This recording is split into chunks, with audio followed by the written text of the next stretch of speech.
og með tvöfaldara og þetta lífsgæðavísitala sem mörguleyti eiginlega sambærilegri lífsgæðavísitölu Sameinuðu þjóðanna.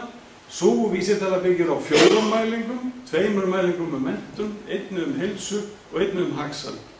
Við erum með 69 mælikvarða hér. Miklu víðari grunnur og hér sjáum við útkomuna sem kemur út úr því.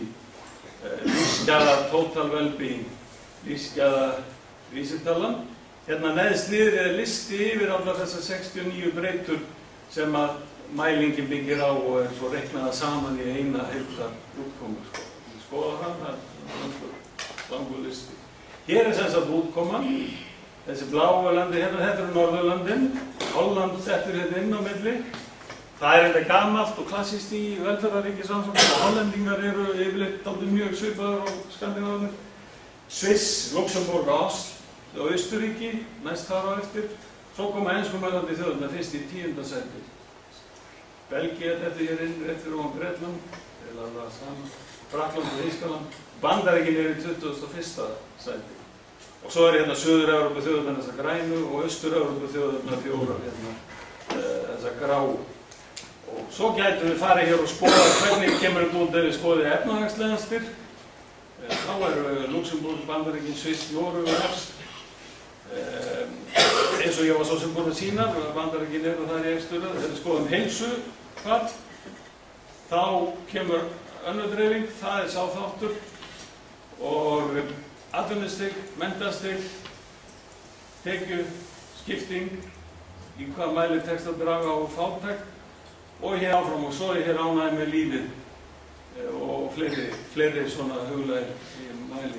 Þannig að þetta bara enskumælandi löndin standi verið í samanburði við skandinavísku og Norðurlöndum. Við erum stundum í þessum besta hópi og hérna og erum það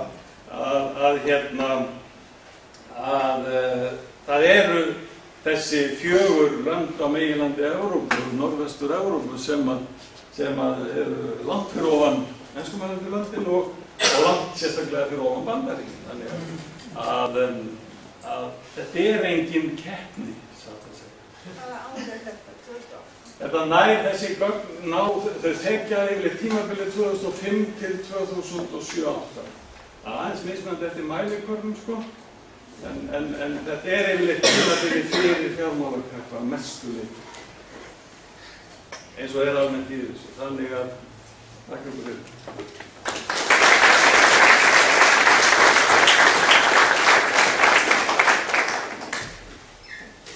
Stefán fyrir mjög áhugavert erindi. Við höfum nú 15 mínútur til umræðna og fyrir spurningar og svör. Ég viss að það vilja margir leggja orð í belg og ég bið þau ykkar sem vilja taka til máls að gefa mér merki og vinsamlega kynna sig áður en að við gerum fram spurningar. Samur, vill, kjósar? Det var så fram.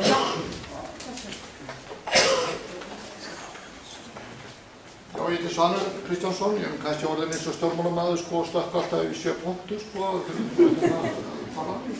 en ég mæli þetta, ég ætla bara að vera ekki með frá mínútur og ég ætla fyrst að þakka Stefáni fyrir þennan fyrirlestur og segja það að þegar bókin hans kom út Stefán 1999 og viðbrögð við henni þá áttaði maður sjá henni botnlausu eymd vinstrimann á Íslandi. Að geta ekki nýtt niðurstöðnar í þeirri bók sem byggingarstofnunin í manni fyrir fórstæði, það sem var mjög beitt gagnrýni á þá leið sem við vorum á. Þú gæst með þess að þurfti bara ekki að lesa bókina, bara einu opna sem þú gæst hérna lesi. Og síðan að horfa upp á það að leiðtogar vinstrimanna, samfylkingarnar, að tekið þátt í því að koma þessari stefnu, frjálshyggjustefnu, þannig eins og það þingrætur tárum taki. Það fyrsta aðbóðsynning. Og þetta náttúrulega, og þessar rannsóknir sem Stefán að gera og ég fylgist alveg með því sem verið að gera í þessu fræðum og ég sem tækinn í sjálfur, að þetta tær snill, það sem hann að gera og hans samstarfsmenn. og munu sko setja hann og hans samstarfsmenn sko í fremstu röð í þessum rannsóknum í heiminum. Það er að fyrsta sko. Annað sem með það, að það er þetta með Bandaríkin. Og ég ætla að segja þér að stutta sögu sem að Gunnar Gustafsson sem er prófessor í stjórnmálafræði sagði mér þú var að flytja svona svipaðan fyrirlestur eins og Stefán í Minnesota, og það var the Swedish Model of American Model og hún var að tala hann í háskólanum í Minnesota. Svo þegar hún leiði á fyrirlesturinn og sagði mér þetta sjálf að það fór fólk í salnum að skvaldra svona eiginlega hálfpartinn flissa í hérna salnum. Það er nú ekki venjulegt sko, svona háskólafyrirlesturum. Þannig að hérna, hún var svolítið hissa og svo var það sagt við henni eftir að sögðu fólk í Minnesota við erum alveg eins og the Swedish Model.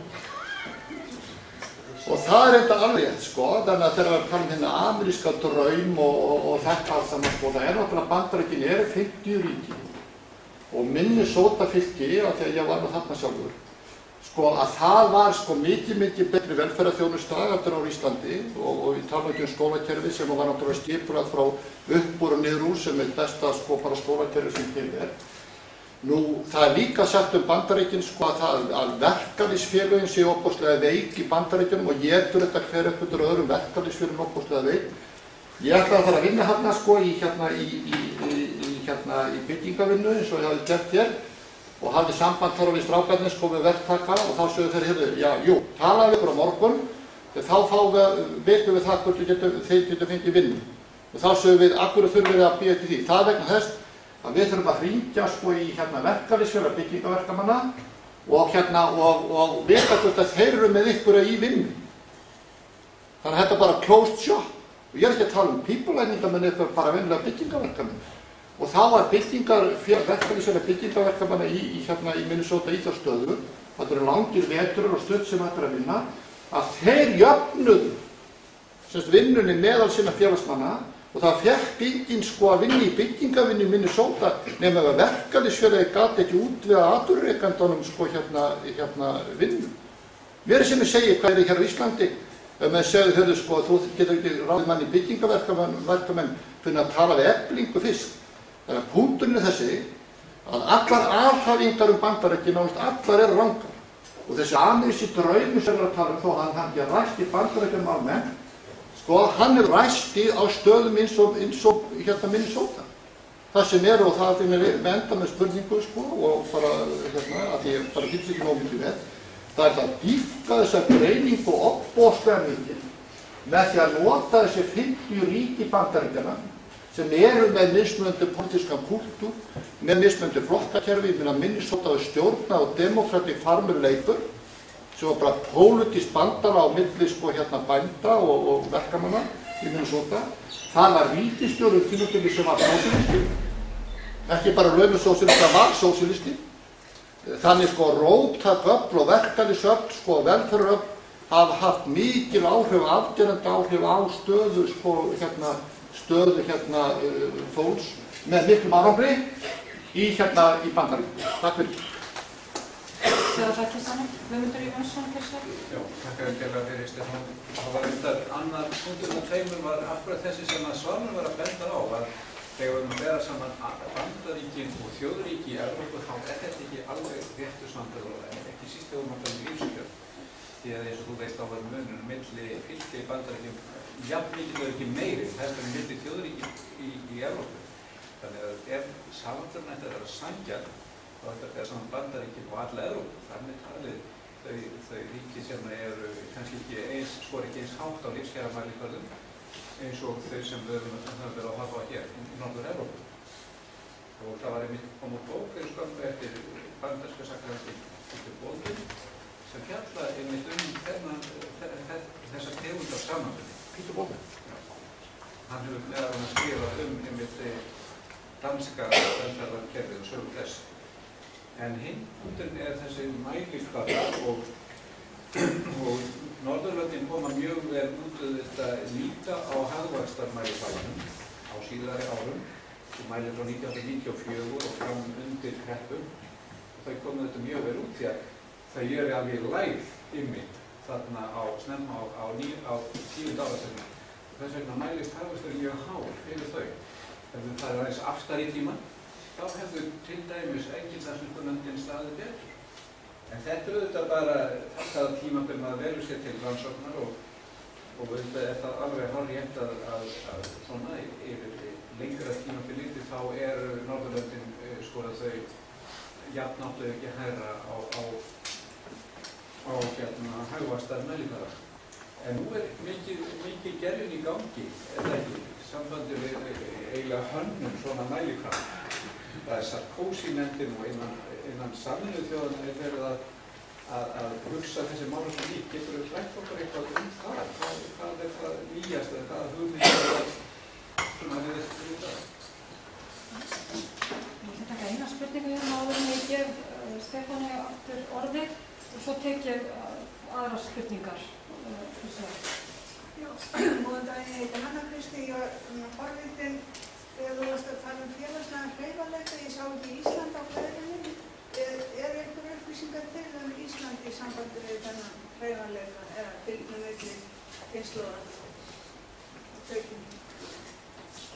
Stefán, ég tek svo aðra spurningar hérna á kjörfæri. Já, þakka ykkur fyrir áhugaverðar spurningar. Það fyrst þetta munin á milli fylkja í Bandaríkjunum. Þetta sem að ég með og það sem yfirleitt notað á alþjóðavettvangi eru þessi meðaltöl fyrir Bandaríkin. Og þegar við erum að bera saman lífskjör, að þó ég sé algjörlega sammála því sem bæði Svanur og Guðmundur að segja að það er munur á milli landa og hann yfirleitt þannig milli fylkja milli states í Bandaríkjunum. Hann yfirleitt þannig að þau sem eru líkar í Norðurlöndum, þar er það betra. Þannig að það raskar nú engu í niðurstöðum eða málflutningi. En hins vegar dálítið villandi að við ætlum að taka slíkan samanburð eingöngu á fylkjasvæði. Velferðarríki, almannatryggingakerfi jú fyrir allt landið og þó að svo geti verið atvinnuleysistryggingaréttur sem geti verið mismunandi á milli fylkja, þá